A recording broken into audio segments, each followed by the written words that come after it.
In the Yu Hakusho card game, there are tons of teams that you can use, but there is a team that you wouldn't really expect to be there, and that would be what I like to call Team Teamless. Team Teamless uses characters that don't have a team symbol, and in the first set, it's just a bunch of dudes thrown together, but in later sets, it actually comes together and becomes a thing, kind of like how in Dragon Ball Z, Stylus becomes a style.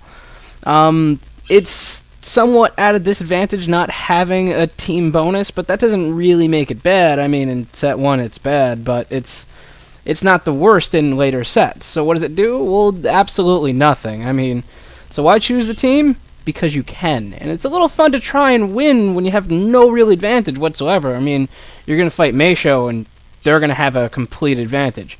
Is it any good? Well, not in set 1. No, not at all either. So I mean, even Meisho has an ability, and it may be weak, but let's face it, Teamless has no real good characters, and, like, the best they got is Kuroda. I mean, it's filled with generic dudes who don't really do anything.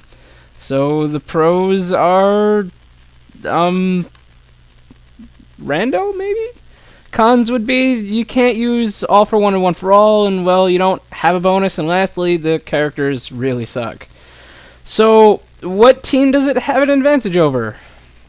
None. And what team will have a hard time fighting? All of them.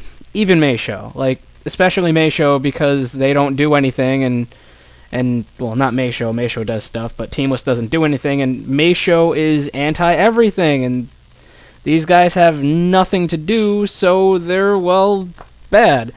The deck, well, use the best characters who have no team symbol. So that would mean people like Rando and Kuroda the Contract Killer, and the list starts to fall off. There's Rugby and Goku Monkey, and that's about it. Yeah, that's about it.